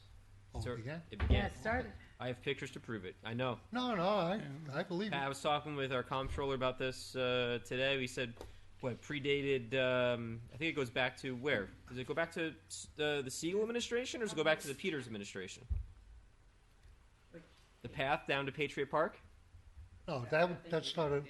That Was it with started you? with Grace. Started with Michael? Yeah. Okay. I knew it started, and it was a number of years back, so that's... Yeah, and But veterans, yes, they... Significantly and veterans number were years never back. asked about it. They, Actually, there at the beginning. I'm sorry, John, you want to come to the podium? I know. I don't want to displace these guys. Just No, that's okay. it was really there at the beginning while the project was being constructed, but there was not enough money. The project had to be cut back. And so when was the project constructed again? 2009. 2009. Okay. Wow. All right. So that's about your time, right? No, it was done before me. I was 2010. Right. So it was. So it even predated you, the path. Yeah, Right. Yes, and I remember it being cut back while Cut there back. was no water there. Yep. To water the plants that were there Yeah. because. But long or the short, the path, our Parks Department It's coming to life now. started grading already. Item 4 will be placed down, and then thanks to our highway superintendent, paving, and that'll provide a walkway past the monuments All the way down to the all the way down to Bike. the Empire Trail or the bike path, whatever you want to call it. So it finally provides that connection, and it's right up to the commuter lot. Okay, speaking of whatever you want to call it, how about we get official names to our town parks, like Veterans Field, Patriots Park. Patriots Park did not start off as Patriots Park. It was something Memorial or something, if I remember. John? JT, how long have you been here? John's been here since the beginning of Yorktown. No, I'm joking. You look really good for a long time. The history, from what I know, and it could go further, was that It was just the artifact of the turntable Yeah. foundation there, with nobody had any plans to use it. After 9/11, Yeah. there was a state program to do called Patriots Right. Patriot Gardens, and that's where we started getting a little bit of money, a tiny That was bit of under- money. that It was was under Supervisor $5,000. That was under Cooper, right? Yep. Prior to that, there was an effort to do a labyrinth, a calming labyrinth. So there's been plans for that for a long time. The 9/11 money kind of kick-started it into Patriot Garden, which is now Patriot Park. Okay, thank you. Because on Arbor Day, somebody called it Patriot's Garden Park. So Gotcha. same thing happens with the veterans. And Veterans Where Memorial the Blue Star Field. Memorial is.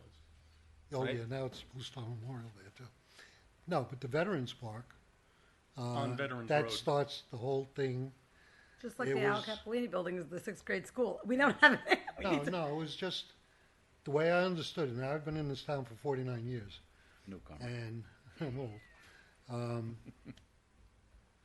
And I didn't grow up here, so you imagine how old I am. Always understood it as the Jack DeVito gazebo at Veterans. And we had a discussion about this years ago. Yep. And they were supposed to delineate it, either with a hyphen or whatever, to break it out. And that thing's been called Jack DeVito Memorial, Jack DeVito Field. It's Veterans Memorial Field. And it's even like the one on Downing Park. I don't know how it was ever named Downing Veterans Memorial Field or Field. But if you look at the sign on 202, Downing, yeah. it says Downing Park Veterans, either Memorial Field or Veterans. Veterans Field, yeah. I don't know how these. We'll talk with our Parks Department about that. Yeah. I don't know how these Yeah. things got named. Yeah. Anyway, we were looking for official names so people would call it. What it actually they is. actually is. Yeah, I got Passed in resolution, and so that even like simple navigation, like Yeah. Waze or Google Maps, if you want to get to the spot on Veterans Road across from the Veterans of Foreign Wars, you have to input you're going to Jack DeVito Park. Right, not Veterans Memorial Field. Correct. Gotcha. Last but not least, what we discussed was the monuments. Yep. You didn't. I mentioned to you when we were doing the atomic about how the names were different from Yes. your list and what's at Lakeland, and you didn't get my copy. You said someone with the emails. Right, Right. right. Yorktown High School, the monument. But this is for, I just want to make sure we're clear, this is for the Right. Vietnam veterans. All right, you said two. Right, One but this was- is, but the yeah. first one we're talking about is Vietnam Okay, veterans, yes? right. All right, that one there, I don't know if you want to put all the names on it from both locations, because the ones that are at the high school, the 8 are at the high school, are Yorktown residents. There was one, well, actually, one of them was Yorktown Bronxville, the way it comes up on it. The other ones that went to Lakeland were 3 Peekskill, 2 Putt Valley, and Shrub Oak. You got And an at Okie the from time- Shabokie, that's Yorktown. And at the time, Lakeland, I think they still do, bring in from others. But Putnam Valley has their own schools now. Yep. And stuff like that. They didn't then, though. Right. At No, that not at point in that point. time, the people from Putnam Valley went to Lakeland Yes. High School. So those were still Or Panis, right? were still Lakeland veterans Yeah, per se, yeah. even though they lived in I think Putnam I just Valley want- or Cortland. I just want to go back quickly and just explain Yeah. again what we stumbled upon at this Memorial Day is the fact that both Yorktown Central and Lakeland Central, Yeah. they recognize our fallen Vietnam War heroes, but they recognize them separately. There is not one memorial within the community that recognizes our fallen Vietnam War heroes from the entire community. And so one of the things, if you go peruse Patriot Park, not Patriot Gardens, Patriot Park, there is no recognition of Vietnam. The individual, no, The there individ- is. right, but Not the individual Vietnam War heroes that we're discussing. So we believe it would be a very nice addition to add to Patriot Park a memorial For all. recognizing Yorktown the Consolidated. both sides of the community's Vietnam War heroes who gave their lives during that war, during that conflict. That's Yeah. what we're talking about. Right. Because the one that's there right now says the men of Yorktown who served with honor and courage in the Korean and Vietnam War. Right, they combine the two. No names. And they combine the two conflicts together. It's Right. not a separate for Korea and not a separate for Vietnam. And as I mentioned to you on the phone today, when I looked up Korean War, Yeah. you look it up by state. Doesn't break it down by town like the Vietnam. Right, right. And you go down 150 pages, I think it was. It states Westchester, majority of them, town unknown. Yeah. And the only ones that had a town were all down county. Right.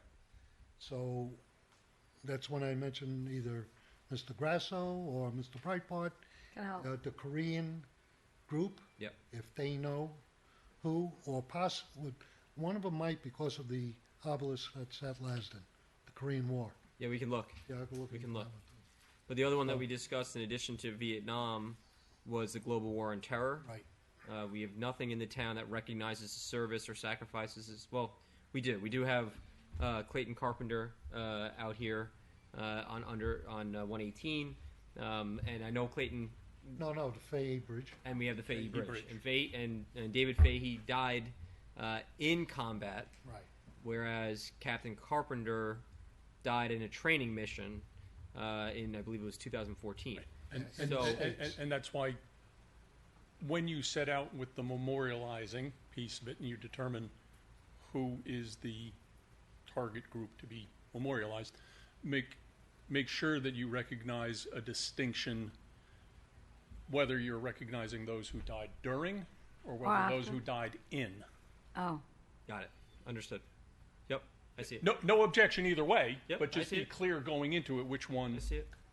Well, if you which go- population. Well, the only thing is if you go that route where you're identifying during, you're going to have a lot more for Vietnam.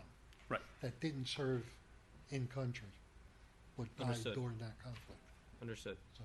But I think it's just more about making sure that the veterans community and you as the Veterans Advisory Committee support the idea of creating a memorial for Patriot Park for the Vietnam War veterans. And again, we can dive deeper into the qualifications as well as the global war on terror. And then you're going to have to change the one that's Korea and Vietnam. To just Korea. To one. Just Korea. To just Korea. Yeah, and if we could get the names. Right. Great. And similar to the other distinction, not to be drawing the distinctions, but be aware of the distinction in the global war on terror, the expeditionary or the service. Yes. Yes. Two different things. Yep. With the, excuse me, looking at the Vietnam and any of the wars where our men have served from either side of town, the veterans that served on this side of town are very proud of where they lived, as are the people that served on the Shrub Oak, the north side of town, are very proud of where they lived. So we have the memorial over there in Shrub Oak, and those are all Shrub Oak residents that served in World War II, Korea, etc.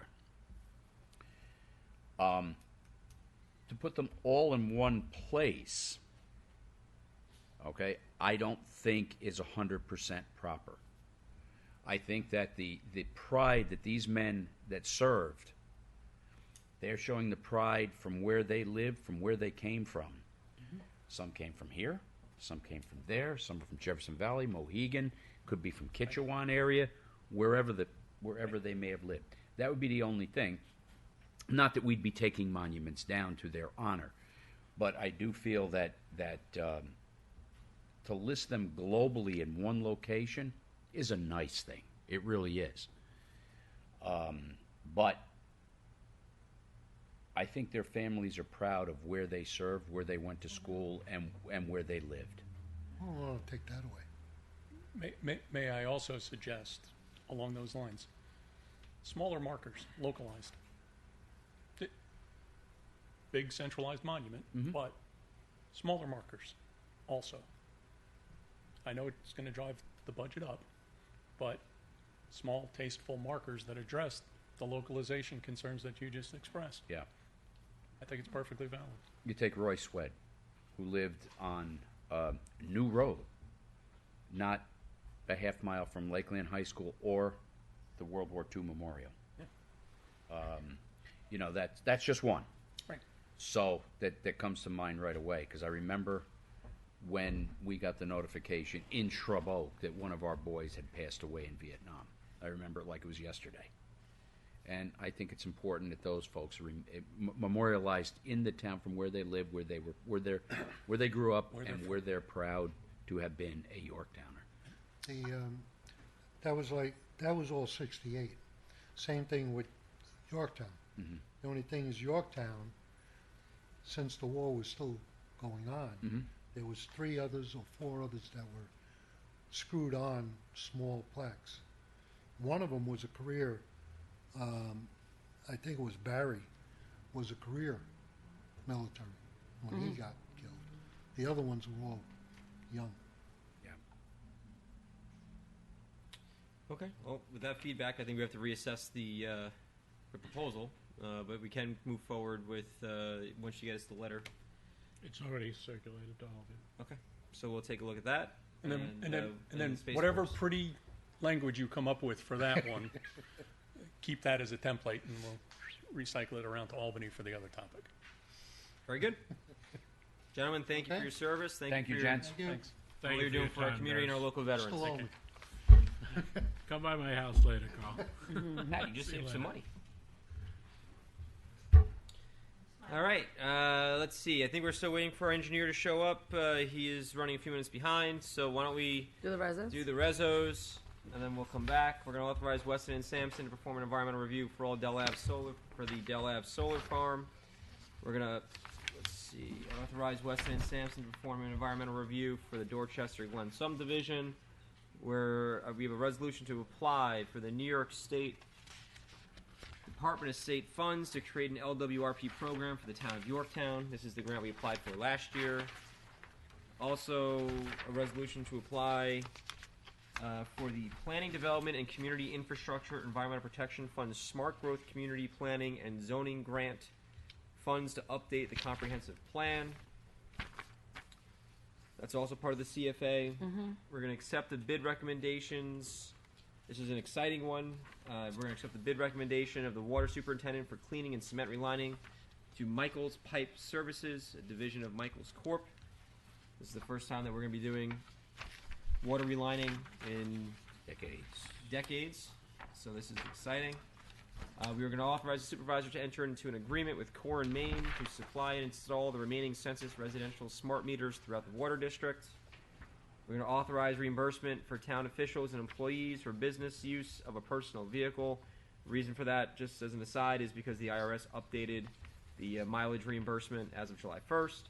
And we're going to accept, with regret, the retirement of Lieutenant John DiUlio after 32 years of service. And I have another from our town attorney. Resolved that the chief of police or his designee is authorized to execute 2 agreements with LexisNexis for the provision of accident report and crash mapping software at no cost to the town. So moved. Second, but if we wanted to pull out JD and then deny him. And keep him? Yeah, No, we to stay? can't. Aye. Let him have his We have a retirement. motion. We have a second. All in favor? Aye. Any Good luck, opposed? JD. Yes. Motion's carry. And why don't we take a 5-minute break and we'll wait for our engineer.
Welcome back to the July 26th Town Board Work Session. Our Water Superintendent, Kenny Rundle, slipped outside real quick, but he had just one thing to say about one of his resolutions. Mr. Rundle.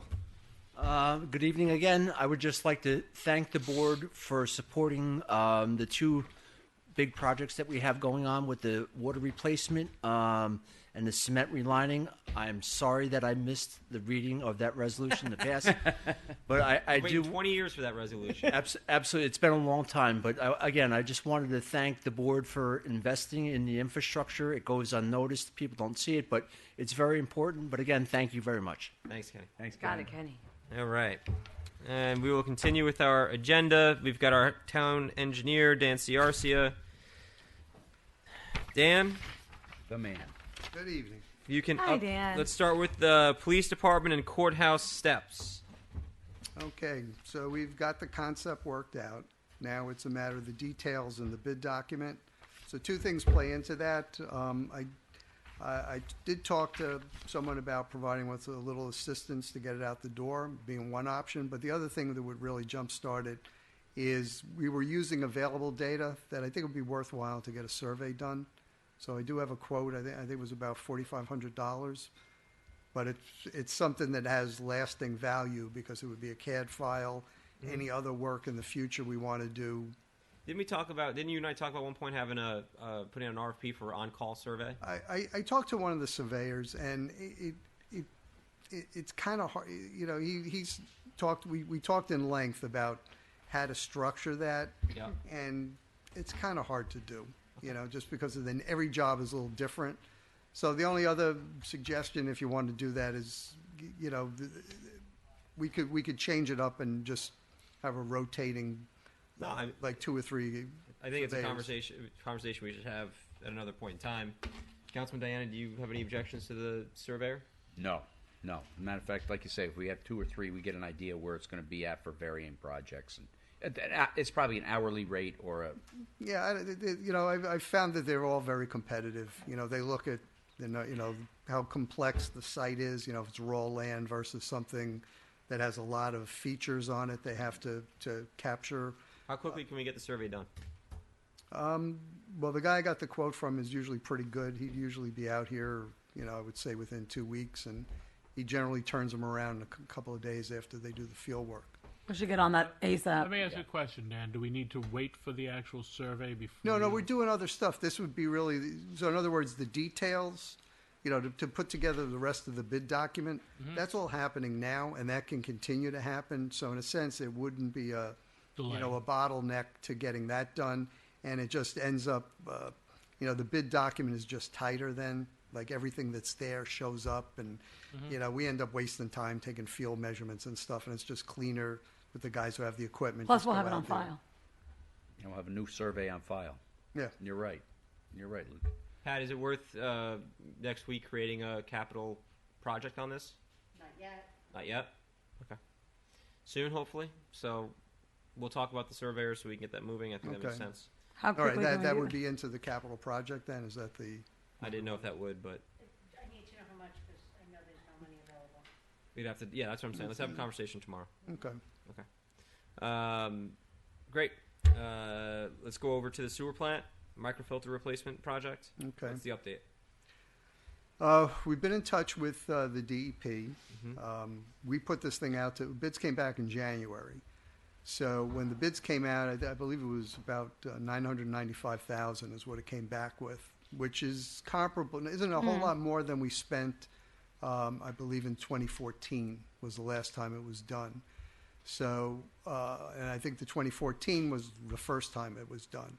So clearly, you know, based upon how long these membranes last, they're past their useful life, the performance is degraded, they're not working right. So DEP informed us that we had to wait till their new fiscal year.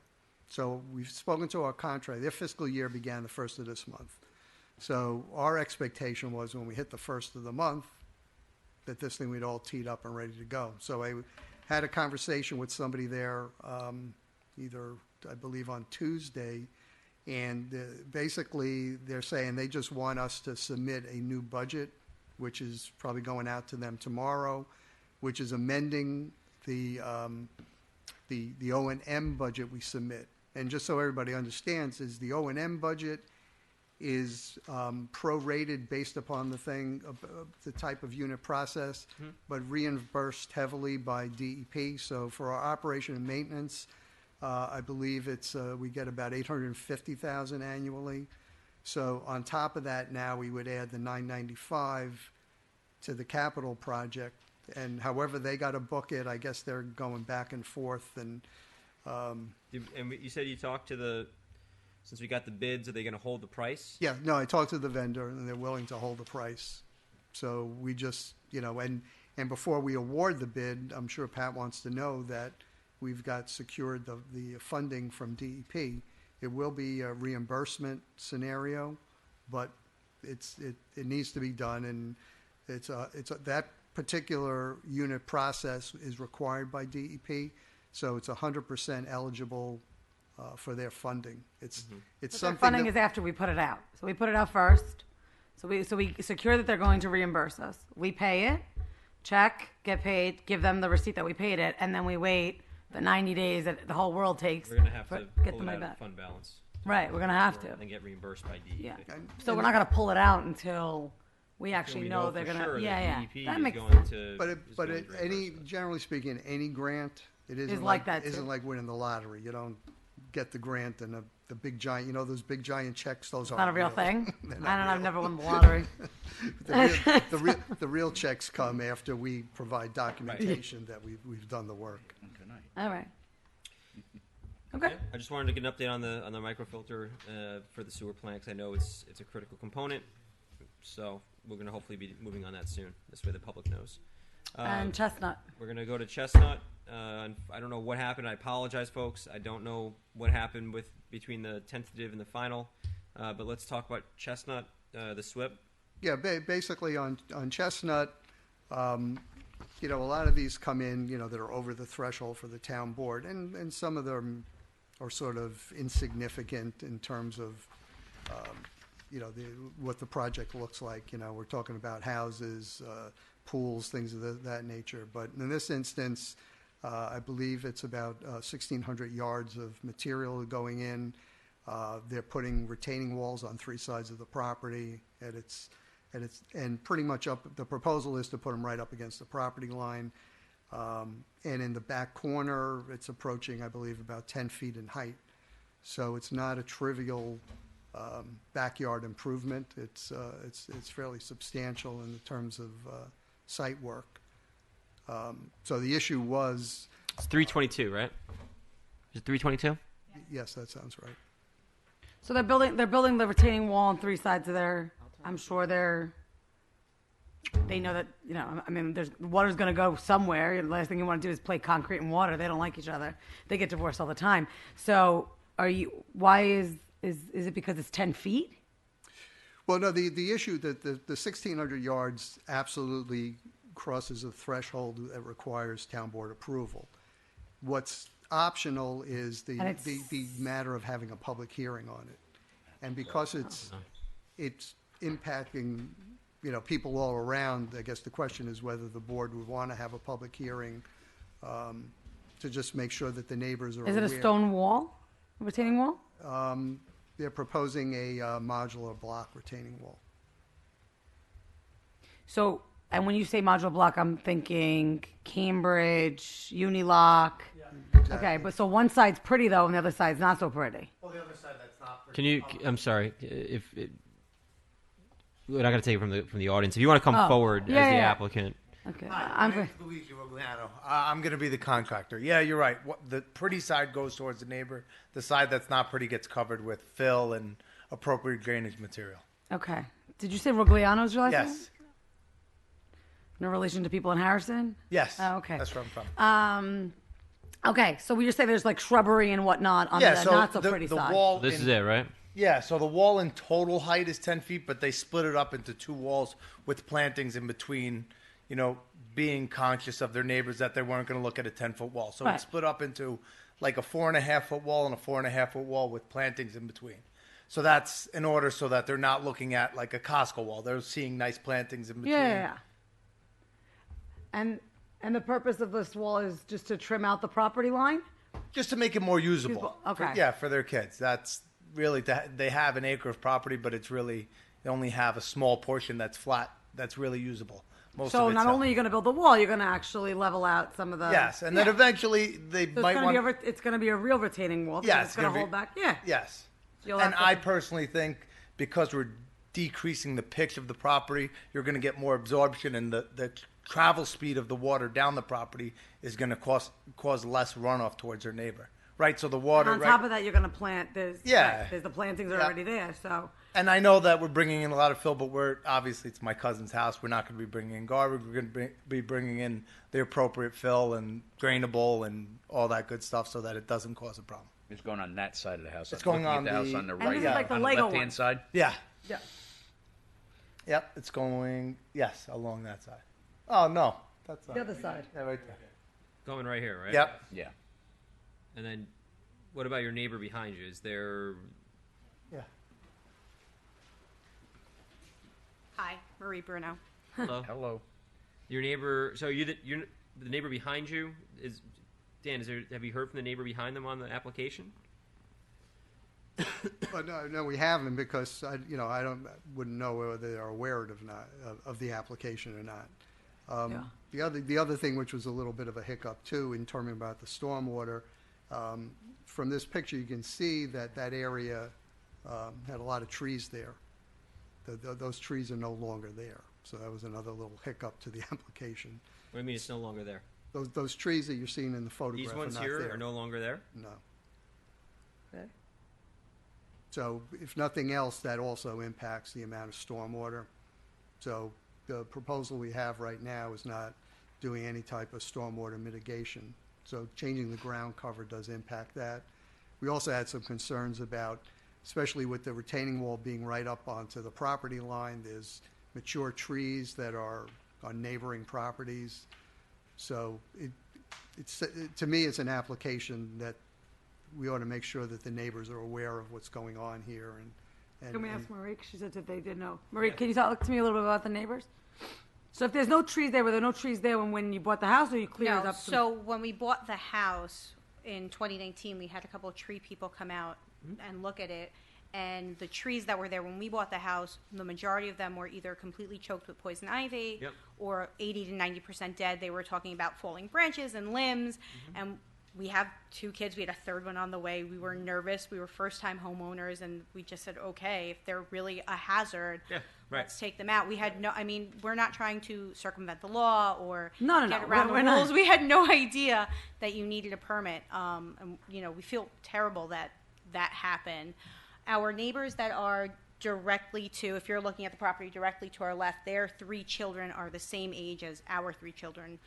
They play together every day. They ride the school bus together. We carpool for camp, but drop off and pick up. They're fully aware of what's going on. They're actually hoping, because they do get a lot of water in their property, that this will kind of help decrease the water into their property. So our house is in a cul-de-sac, and the reason why Dan is saying that it's on 3 sides is because there's a tiny corner piece that looks into a third house. So it's kind of hard to explain. So it would be a small portion looking towards their property, but the majority of it is to our neighbors that are to the left of our house. So it's not this side; it's the other side. It's the other side. So if you go down the street, It's still over here. keep going down. I could just give you an idea. Now, can you turn? Put on your blinker. Right. So if you look into their backyard, you can see that their neighbor's property, that corner touches theirs. So that would be the third side.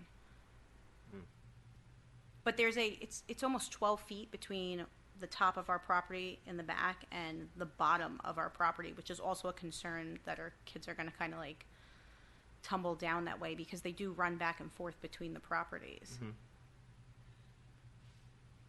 So now the is it going to be a terraced wall or just one straight? No, it's gonna be 2 it's gonna be walls, terrace. and in between the 2 walls, the terrace, we went to the conservation board and discussed planting there with native plants. So that you're not looking at a 10-foot wall. Right, It's we gonna don't want to do gradually that to our step up. neighbors. We have a really good relationship with them. Yeah, The last right. thing we want to do is live next to them for the next 40 or 50 years. I mean, I haven't drilled a hole in the ground to see how much water, what their water table is like. I mean, he's going to see it when he opens it up. I mean, it's. I mean, all the water concentrates onto one neighbor's property over on Trout. You know, they'll be. But there's water going there right now anyway. There's water going there right now, yeah, absolutely. But we're going to have a massive retaining wall system that will have under drains in it that will constantly be bleeding water onto their property. I mean, it's just, you know, even though they won't get a lot of surface flow during the storm, to some extent that'll happen. But, you know, there'll be an ongoing, you know, issue with groundwater seasonally coming out of there. Well, it depends. If you're filling it up with the right fill, you should be able to put some gravel, 3/4 gravel, and stuff. Water needs to slow down. Water's going to destroy it. I understand, but a retaining wall system is going to be ringed. It's going to have an under drain system that's got to come out somewhere, and it's going to come out. And maybe I don't know if you guys want to see the plan. Maybe I could just go grab it quickly if you want to see it. But the other concern I have is we don't see any of the trees on the property and the adjacent properties. So these walls are right on the property. So I want to have a scenario where we encroach, put a wall in, and even though we're not touching the tree, we damage the root system, and neighbors' trees are dying. So without knowing where they are in proximity to the wall, it's uncertain what the impact to them will be. There's even a large tree in their backyard that's not shown in an area where it appears they're adding a couple of feet of fill, but it's hard to discern where it is without having it shown on the survey. So that tree would have to be pitted at that point. Yeah, most I likely. mean, likely you'd have to put a well around it. Yeah. But I can't tell for sure. But it looks like that where it is coming up a couple of feet. And is there adequate stormwater drainage in that area to run into there? or- There's drainage down. I mean, this is basically going to head down to Trout Brook. So it would be eventually that's where it ends up in the Trout Brook drainage. Damn water. I mean, But I think the choices are, if we want to talk about this in another work session, if anybody wants to go look at it, we could put together a resolution with conditions. But my gut feeling is, at a minimum, we should know where these trees are, since, you know, we're potentially impacting plans adjacent itself. properties. And then I guess it's really up to the board whether you think it merits having any You guys type think of about, public either a site visit, participation. public hearing, any thoughts? I think a site visit, but I wouldn't. As long as the where they want to put the wall is staked out, Yeah. that would help us to see it. Yeah, there's a couple of survey pins, but I think a couple more would help. We can get a can of spray inform you paint. on a site Pins visit. are there, that's fine. I'm all about spray painting the ground. It works. You like day-glow grass? Listen, I'm all about like this is where I want to go, and then Jenna, plan it. can you coordinate with them on a site visit for the board? Is there any, we haven't sent anything out to the neighbors yet, right? Or did we? No, normally there Nothing, wouldn't be a okay. notification requirement. But maybe on that No. site visit, Marie, if you have a good relationship with the neighbor and they're there, it would be nice because you have a good relationship with them anyway. Just because, like you're saying, then it's one conversation, not 8 conversations. Right. And I like one conversation. So let's plan a site visit. Awesome. If you can coordinate with Jenna, my assistant down here, so we get that going, and let's go from there. Okay, Okay. very good. All right. And you said, wait, and just for clarification, is you moved in when you said? 19. 2018? 2019. 2019. And the trees came down pretty close to when you guys bought? All right, so that we know that the vegetation that we're about to see has been there now 2+ years. And we've had a lot of rain. So when we talk to the neighbor, like it's not like they just took it down yesterday. Okay. Okay. Thank you. And we had a heck of a wet. Exactly. We had I'm just saying, because if they took them down yesterday, then you wouldn't see it, but if it's long enough, so it's fine. All right. With that, no other business. Then we'll make a No. motion to adjourn. So moved. Second. All in favor? Buonanotte. Mark.